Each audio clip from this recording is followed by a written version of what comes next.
Chris Rogers and Sam Robson both struck 50s, but Middlesex was still defeated inside 3 days by Warwickshire in Edgbaston. The 22 points taking the home side, for now, to the top of the LV County Championship table. Their second win in 2 was by an innings and 47 runs.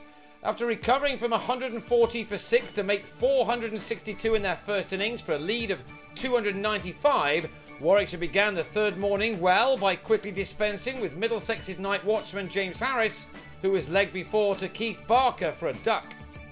So with Robson and Rogers now together with a total on 6 for 1, we were at the important stage of this match. These two simply had to score big, sticking at the crease for a very long time, just as they had done in that remarkable win over Yorkshire a week ago. Robson used his excellent square cut to show that he was in good nick, while Rogers again produced some awesome cricket shots.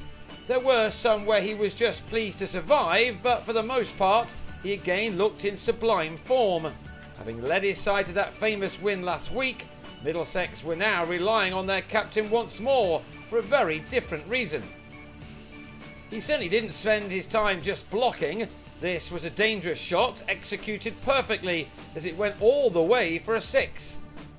Warwickshire would certainly have started the third morning in a very confident frame of mind about their chances of success in this game, but they wouldn't have liked to see Rogers complete his untroubled 50 from the 91 balls he'd faced. From those, 6, mostly classy 4s, and that 1 6 had been struck. Middlesex needed him to keep going for a long time. And the same applied to Robson. Both he and Rogers have shown already this summer that they can occupy the crease for very long periods, when with Robson reeling off beautiful shots such as these off Jitan Patel, they would have known that all was certainly not lost at this stage. Wherever you go and whoever you talk to around cricket at the moment, all believe that Robson will be the man to open the innings for England at the start of the Test match summer. It's hard to argue with that. This shot took him to his latest 50, which had used up 105 balls, from which he'd struck 5 4s. So all was going along just as the visitors would have wanted. They knew that they had to dig deep, just as Patel and Tim Ambrose had done for their side on the previous day, and these two batsmen were doing just that.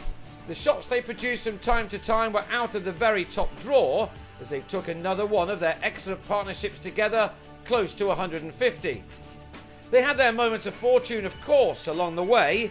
This edge by Rogers brought him 4 runs rather than his downfall, while Robson, advancing down the pitch to Patel, was spilled by Varun Chopra at slip. Patel looked enraged by that, but in his next over, his 17th, he won an LBW decision to get shot of the real danger man Rogers, whose missed sweep saw him depart on 82 at 155 for 2.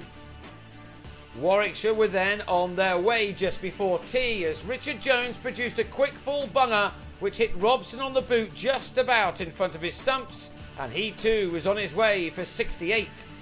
David Milan had survived a very big shout for a bat pad catch before he'd scored, and it was now down to him and Neil Dexter to restart the innings. Milan was also given a life at slip, and with the catch going down it looked as if Middlesex would live to take this game into a 4th day, still dreaming of a draw. But the wicket started to fall after the tea break. With a total on 184 and the deficit standing at 111, Dexter was very well held low down by Ambrose. He will remember this game with great fondness. Not that there was a sudden collapse at this stage. The next 11 overs were safely negotiated by Milan and Joe Denley, as the total was carried along to 207. With just the 4 wickets down in 75 overs of the day, Middlesex would have been relatively pleased with their efforts. But then it all went wrong for them shortly before the second new ball was due. Jones got one past Denley's nice-looking defensive prod to get him LBW, and the same bowler, enjoying his Warwickshire debut, then had John Simpson well caught in the covers off a back foot punch. The second new ball was soon working for Warwickshire too.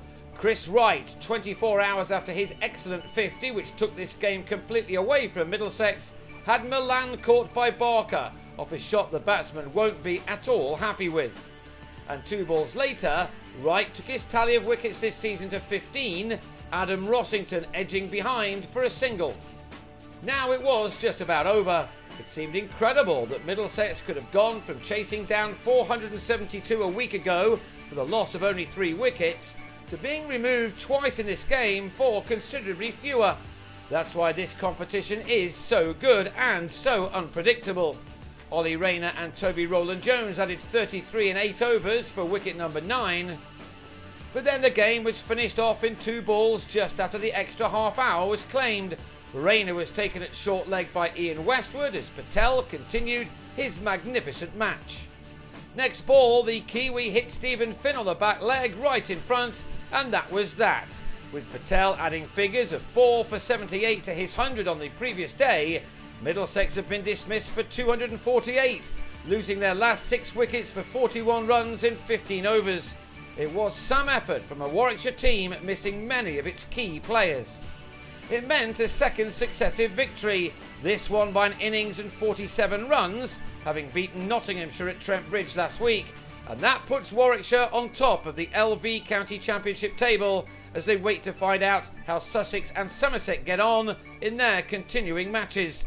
Warwickshire took 22 points to Middlesex's 2. They have now won 2 and lost 2 of their matches this year.